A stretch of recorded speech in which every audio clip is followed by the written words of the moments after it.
시작하겠습니다. 주님께서 함께 하시길 바랍니다. 주님께서 함께 하시기를 바랍니다.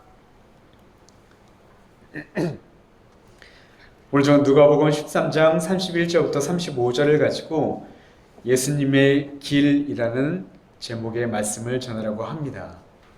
이 자리에 계신 여러분들과 또한 유튜브로 예배드리는 모든 분들에게 주님의 귀한 음성이 들려지기를 간절히 바라고 소망합니다. 아멘. 오늘은 사순절 둘째 주일입니다. 예수님의 고난과 또 십자가를 생각하는 사순절은 우리에게 있어서 아주 특별한 의미로 다가오는 절기이죠. 예수님이 왜 한낱 인간을 위해 고난의 길을 걸으셔야만 했을까? 피하고자 했다면 피할 수 있었던 길이었을 텐데 왜 포기하지 않으시고 십자가를 짊어지셨을까?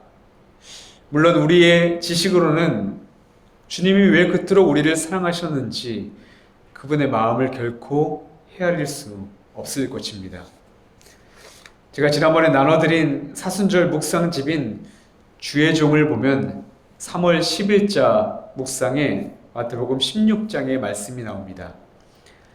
예수님이 제자들에게 사람들이 나를 누구랴 하느냐 질문했을 때 베드로가 살아계신 하나님의 아들 그리스도이십니다 라고 대답했습니다. 그래서 예수님은 베드로를 크게 칭찬하시게 되죠. 그러나 이어서 예수님이 나는 이제 예루살렘에서 고난받고 죽임을 당하고 제3일에 살아나야 될 것을 말씀하시자 베드로가 예수님을 붙들고 주님 안 됩니다. 절대로 그런 일이 주님께 일어나서는 안 됩니다. 라고 강하게 항변하게 되죠. 이 말씀을 가지고 묵상집에서는 이렇게 설명합니다.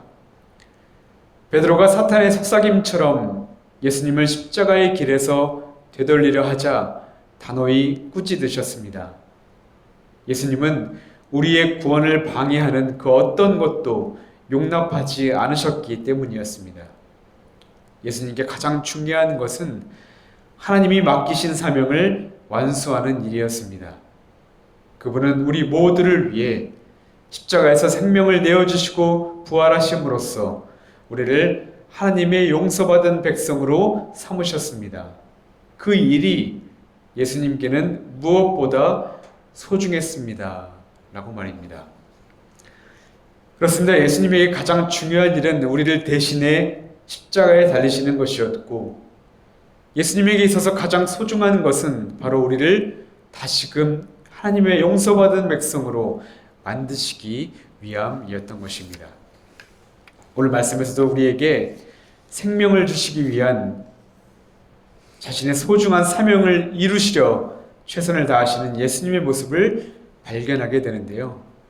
바라기는 오늘 말씀을 통해 우리를 향하신 주님의 크신 사랑을 발견하고 그 사랑이 우리의 사순절 기간뿐만 아니라 평생토록 우리의 심령에 충만하기를 간절히 바라고 축복합니다. 아멘. 오늘 말씀은 예수님이 십자가를 지시기 위해 갈릴리에서 예루살렘으로 올라가시는 길에 등장하는 말씀입니다. 그런데 바리새인들이 갑자기 예수님께 달려와 이런 이야기를 하는 것이 아닙니까? 31절을 보면 여기에서 당장 떠나세요. 헤롯이 당신을 죽이고자 하나이다. 여러분 우리가 문자만 그냥 그대로 보면 마치 바리새인들이 예수님을 걱정하는 것처럼 보여지기도 하지만 다음 장인 누가복음 14장 1절을 보면 예수님이 한 바리새인의 지도자의 집에 들어가셨을 때 이 질문을 이 걱정스러운 이야기를 했었던 이 바리새인들이 예수님을 엿보고 있었다라고 말씀합니다. 그러니까 이들은 예수님을 진심으로 걱정하는 것이 아니라 어떻게든 꼬투리를 잡기 위해서 몰래 엿보고 있었던 것이죠. 이들뿐만 아니라 성경에 나오는 바리새인들은 모두가 예수님을 덕대시한 사람들이 대부분이었습니다. 그 이유는 다른 것이 아니죠. 바로 자신의 기득권을 유지하고 싶었기 때문이었습니다. 바리새인들은 자신들이 만들어 놓은 율법을 철저히 지키면서 난 구별된 사람이야. 나는 의로운 사람이야. 이것이 그들의 자랑이었고 그들의 행복이었으며 이로 인해 백성들을 정죄했던 사람들이었습니다. 근데 어느 날 예수란 사람이 나타나더니 아니야, 바리새인들이 가르치는 율법은 중요하지 않아. 그보다 중요한 것은 바로 사랑이야. 이렇게 말씀하시는 건 아닙니까? 그리고 그 이야기를 듣던 많은 당신의 백성들이 다 예수님의 놀라운 가르침에 감탄하고 모두가 예수님을 뒤따라가니까 바리새인들은 자신의 자리를 위태롭게 생각했었던 것이었습니다. 그래서 예수님을 자기들 곁에서 좀 빨리 멀리 떠나게 만들고 싶어서 헤롯을 빌미로 예수님께 이곳을 떠나십시오라고 요청을 하게 됐었던 것이죠. 다시 말해 바리새인들은 하나님의 말씀을 가장 가까이 하고 그 말씀으로 백성들을 생명으로 이끌어야 할 영적인 지도자들이었지만 그들의 마음에는 온통 자신들의 안위와 세속적인 욕심뿐이었고 결국 예수님의 말씀을 듣고도 회개하지 않았으며 결국 구세주로 오신 예수님을 거부하는 지경에 이르게 되었던 것이었습니다. 바리새인들이 지금 이야기에는 헤롯 왕도 별반 다르지 않습니다. 마태복음 2장을 보면 이 헤롯 왕의 아버지가 나오는데요. 그는 예수님이 세상에 태어나셨을 때 베들레헴 주에서 태어난 2살 아래의 남자아이들을 모두 살해하도록 명령했던 헤롯 1세였습니다. 유대 역사학자인 요세푸스에 따르면 이 헤롯 왕은 자신의 세 아들을 처형시켰을 뿐만 아니라 자기 장례 때는 모든 사람이 슬퍼하도록 각 가정에서 한 사람씩을 살해하도록 명령했었던 아주 잔인한 왕이었다고 하죠. 그런데 어쩜 아버지를 그렇게 빼다 박았는지 이 헤롯 2세도 참으로 악한 왕이었습니다. 그는 이복 형제의 아내를 빼앗은 자신을 비판했던 세례 요한의 목을 베었던 사람으로 그는 어느 날 예수님의 소문을 듣게 되었던 것이었습니다. 예수라는 사람이 그가 전하는 말씀들이 마치 자신이 죽였던 세례 요한과 똑같다는 그런 소문이었던 것이죠. 그래서 누가복음 9장 9절을 보면 헤롯이 이렇게 말합니다. 요한은 내가 목을 베었거늘 이제 이런 일이 들리니 이 사람이 누군가 하며 그를 보고자 하더라. 그러니까 헤롯은 자신이 죽였던 요한이 부활한 줄 알고 두려움에 휩싸였던 것이고 혹여나 예수님이 사람들을 선동해서 반란을 일으킬까봐 그래서 자신의 자리가 위태로워질까봐 그 전에 예수님을 찾아 죽이려는 계획을 했었던 것이었습니다. 그런데 여러분 헤롯도 왕입니다. 왕의 사명은 백성들을 잘 돌아보고 그들을 잘 살피고 돌보는 것입니다. 잘 다스리는 것입니다. 하지만 헤롯 왕은 어떻습니까? 온통 자신의 사리사욕에만 눈이 멀어 사람들을 억압하고 너무도 쉽게 죽음으로 내몰았던 그런 악한 왕이었던 것이죠. 오늘 첫째 성서봉독이었던 예레미야 26장을 보면 이와 비슷한 이들이 등장합니다. 거기에는 예레미야 선지자의 성전 설교가 등장하는데 예레미야가 세상 욕망과 또 죄에 빠져 있는 거짓 선지자들과 백성들에게 회개를 선포합니다. 그 회개의 내용이 무엇이었냐면 너희들이 악한 길에서 돌이켜 하나님의 말씀에 순종해라. 그리고 너희를 향한 하나님의 뜻이 무엇인지 생각해봐라 라는 것이었습니다.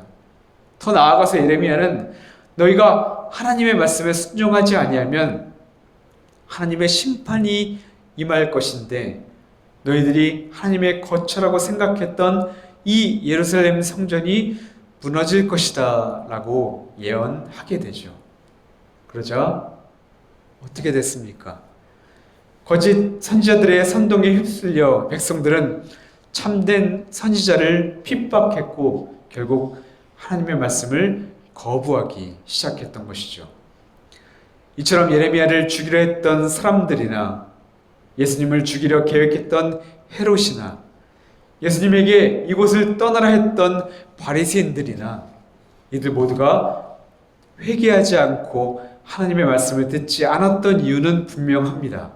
그것은 하나님의 말씀이 내 입맛에 안 맞아 있어이고 내 귀에 안 맞고 내 마음에 들지 않았기 때문이었죠. 내 인간적인 욕심에 반하는 말씀들을 하니까 그 말씀이 들리지 않았던 것이었습니다. 그렇게 그들은 하나님 말씀 앞에 자신들을 돌아보지 않았고 회개하지 않았고 온통 세상 욕망에 빠져 죄악에 빠져 왕으로서 그리고 종교 지도자로서 그리고 하나님의 백성으로서의 사명을 감당하지 않았으며 결국 주님을 거부하기에 이르렀던 것이었습니다. 그러나 여러분, 우리 예수님은 어떻습니까? 본문 32절, 33절에서 예수님의 말씀을 한번 보십시오. 이르시되 너희는 가서 저 여우에게 이르되 오늘과 내일은 내가 귀신을 쫓아내며 병을 고치다가 제3일에는 완전하여지리라 하라. 그러나 오늘과 내일과 모레는 내가 갈 길을 가야 하리니 선지자가 예루살렘 밖에서는 죽는 법이 없느니라. 그러니까 예수님이 우리에게 이렇게 말씀하시는 것입니다. 오늘도 내일도 그리고 그 다음 날도 예루살렘을 향해 나는 내 갈 길을 가겠다. 비록 저 예루살렘에서 나는 십자가에 달려 죽어야만 하지만 내가 사랑하는 너희들에게 생명을 줄 수만 있다면 나는 그 길을 끝까지 걸어가겠다 라고 말이죠. 윤동주 시인의 십자가라는 제목의 시가 있는데 제가 잠시 읽어드리겠습니다. 쫓아오던 햇빛인데 지금 교회당 꼭대기 십자가에 걸리었습니다. 첨탑이 저렇게도 높은데 어떻게 올라갈 수 있을까요?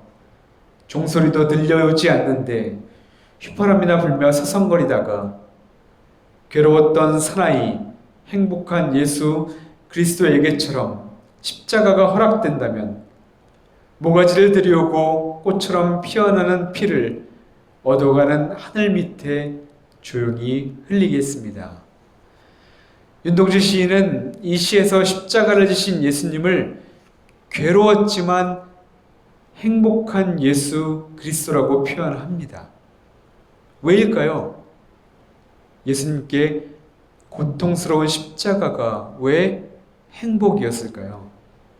그것은 자신의 십자가의 죽음으로 사랑하는 사람들의 죄를 사해주고 구원의 길을 걷게 할 수 있다는 사실을 그가 알고 계셨기 때문이었습니다. 그래서 예수님은 하나님의 아버지의 뜻을 이루는 그 십자가에서 행복하셨던 것이었습니다. 비록 고통스러운 길이었지만 예수님은 행복하게 그 길을 걸을 수 있게 되셨던 것이었습니다. 여러분, 다시 32절을 보면 이곳을 떠나라고 했던 바리새인들에게 예수님은 자신을 죽이려는 헤롯 왕을 가리켜 여우라고 지칭했습니다.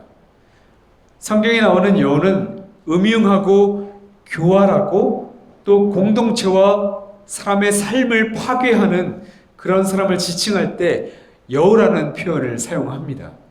그러나 34절을 보십시오.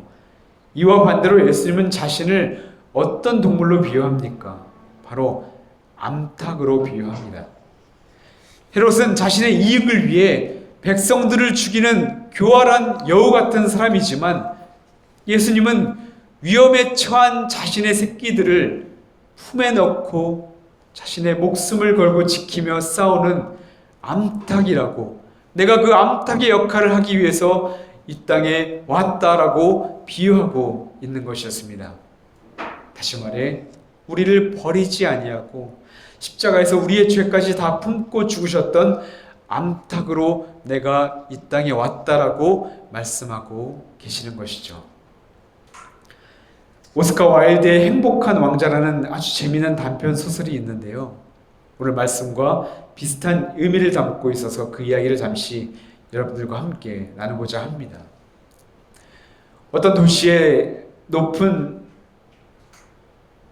높은 곳에 위치한 곳에 왕자의 동상이 세워져 있었습니다. 몸은 금으로 덮여 있었고 눈은 반짝이는 사파이어가, 그리고 허리에 찬 칼자루에는 붉은 루비가 박혀있는 동상으로 사람들은 이 동상을 보면서 행복한 왕자의 동상이다 라고 이름을 붙이게 되었죠. 어느 늦은 가을밤 따뜻한 이집트로 날아가던 제비 한 마리가 날아와 왕자의 동상 아래에서 쉬고 있었습니다. 그런데 갑자기 제비의 머리 위로 물방울이 떨어지는 것이었어요. 제비가 보니까 그것은 왕자의 눈에서 흐르는 눈물이었습니다. 제비가 묻게 되죠. 당신은 누구입니까? 그러자 동상이 이렇게 대답합니다. 나는 행복한 왕자란다. 내가 궁전에서 살 때는 눈물을 몰랐어. 그런데 내가 죽어 이 세상 높은 곳에서 세상을 보니까 불쌍한 사람들이 얼마나 많은지 내가 비로소 깨닫게 되었단다. 지금 내 심장은 납으로 만들어져 있지만 그래도 울지 않을 수가 없어. 왕자는 제비에게 나는 움직일 수 없으니까 자신의 칼자루에 있는 루비를 빼내서 저 가난한 엄마와 병든 아들이 있는 집에 가져다 줄 것을 부탁합니다. 제비는 갈 길이 너무 바빴지만 왕자의 따뜻한 부탁을 거절할 수가 없게 되었죠. 다음 날에도 왕자는 또다시 제비에게 자신의 눈에 박혀있는 이 사파이어를 저 가난한 청년 작가에게 전해주라고 부탁을 합니다. 그리고 그 다음 날도 왕자는 자신의 하나 남은 눈동자를 가난한 성냥팔이 소녀에게 전해주라고 부탁하게 되죠. 그러게 왕자의 남은 눈을 소녀에게 전하고 온 제비가 이렇게 이야기합니다. 왕자님, 이제 당신에게는 두 눈이 없으니 나는 계속 당신 곁에 머물러 있겠습니다. 이후로 제비는 실제로 왕자의 곁에서 왕자의 부탁에 따라 왕자의 몸에 붙어있는 그 금딱지들을 하나하나 벗겨 사람들에게 나누어주기 시작했습니다. 그렇게 오랜 시간이 흘러 제비는 찬바람이 불어오는데도 이집트로 날아가 버릴 기회를 놓치게 되고 왕자 옆에서 얼어 죽게 되지요. 왕자 또한 가난한 사람들에게 자신의 소중한 보석을 다 내어주어서 결국 고철이 되어버렸습니다. 그러자 사람들은 이 동상이 보기가 안 좋다며 동상을 용광로에 넣었는데 그때 참 기이한 일이 일어나게 되는데요. 다른 것은 다 녹았지만 납으로 된 왕자의 심장만은 녹지 않았던 것이었습니다. 사람들은 그 심장과 죽은 제비를 쓰레기 더미에 버리게 되죠. 그런데 이때 하나님이 한 천사에게 명령하십니다. 이 도시에서 가장 귀한 것 두 가지를 가져오라. 그러자 천사는 이 왕자의 납으로 된 심장과 이 제비를 가져왔고 하나님은 잘했다고 칭찬하시게 되죠. 그리고 하나님은 제비에게는 천국에서 영원히 노래 부를 것을 요청했고 왕자에게는 하나님의 황금도시에서 나와 함께 영원히 기뻐하자라고 말씀하며 소설은 끝이 납니다.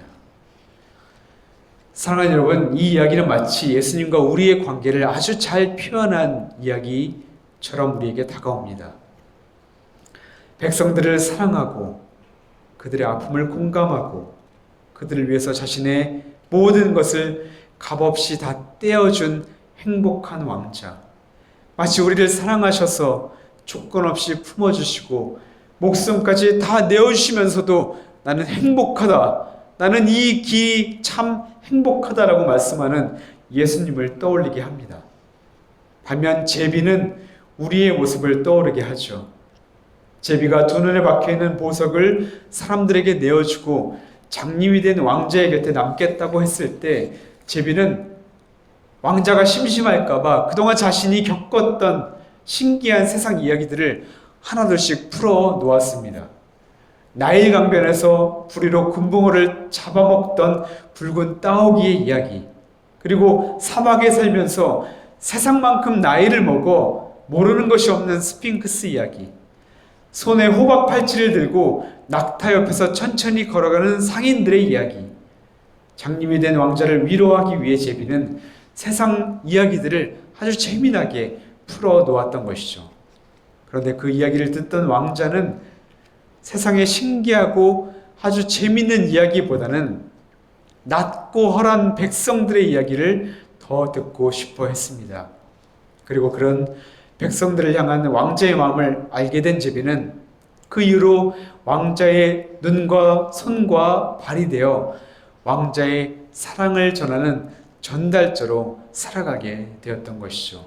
왜냐하면 제비는 행복한 왕자와 함께 사는 것이 가장 행복한 삶임을 깨닫게 되었기 때문이었습니다.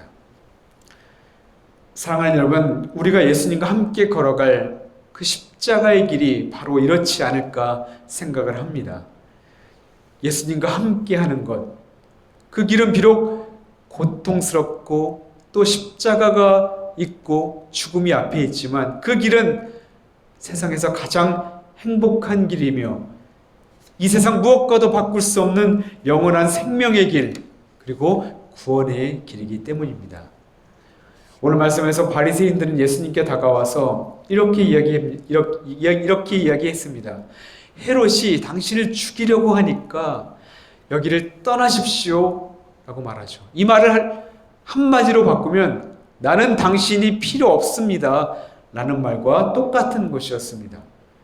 필요 없으니까 내게 돼서 저리 멀리 떨어져 주십시오. 나는 당신과 상관이 없는 사람입니다 라는 이야기였습니다. 하지만 여러분, 우리는 이렇게 고백했으면 좋겠습니다. 죄 많은 저를 용서해 주시고 조건 없이 품어주신 주님, 저는 주님만 있으면 됩니다. 어떠한 박해가 찾아와도 어떤 유혹이 닥쳐와도 결코 당신을 떠나지 않겠습니다. 예수님을 따라 그 길을 저도 걸어가겠습니다. 마지막 날까지 저와 함께하여 주시옵소서. 바라기는 저와 여러분 모두 주님과 영원히 함께하는 인생을 소망하게 되기를 간절히 바라고 축복합니다. 아멘. 이제 말씀을 마치려고 합니다. 34절에서 예수님이 이렇게 말씀하셨습니다. 예루살렘아 예루살렘아 선지자들을 죽이고 내게 파송된 자들을 돌로 치는 자여, 암탉이 제 새끼를 날개 아래에 모음같이 내가 너희의 자녀를 모으려 한 일이 몇 번이냐. 그러나 너희가 원치 아니하였도다. 이것은 하나님께서 인간을 구원하시기 위해 선지자들을 끊임없이 보내셨지만 죄악에 빠진 인간들은 그 하나님의 사랑을 거부하셨다는 그런 말씀입니다. 그런데 여러분, 이 말씀은 반대로 생각해 보면 우리에게 큰 은혜를 주는 말씀이 아닐 수가 없습니다. 왜냐하면 그렇게 주님을 거부하고 배신하고 죄악 가운데 빠졌음에도 불구하고 우리를 구원하시기 위해 우리를 포기치 않으시고 하나님의 아들인 예수님이 직접 우리 대신 십자가의 길을 걸어가셨기 때문이었습니다. 사랑하는 여러분, 바라기는 사순절 둘째 주일을 보내며 우리의 연약함과 악함에도 불구하고 우리를 찾아오신 예수님의 은혜를 기억하며 감사하기를 원합니다. 또한 주님의 십자가 앞에 우리의 죄된 모습을 모두 다 내어놓고 회개하며 그리스도를 통한 구원의 은총만이 우리 심령에 가득하기를 간절히 바라고 소망합니다.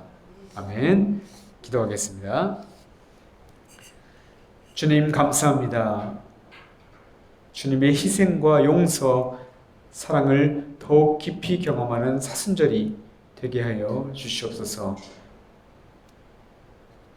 이 사순절 기간 동안 우리가 지었던 모든 죄들, 우리가 하나님을 우리의 능력으로 사랑할 수 없었던 그 시간들, 그리고 하나님의 말씀을 거부했던 그 시간들 모두 주님 앞에 내어놓고 회개하게 하시고, 우리가 회개했을 때 우리를 맞아주시고 우리를 품어주시며 우리를 다시금 구원의 길로 인도하시기 위해 십자가를 지셨던 그 예수님을 따라 예수님과 함께 우리가 그 구원 안에, 그 그 은총 안에 살아가도록 우리에게 은혜를 베풀어 주시옵소서.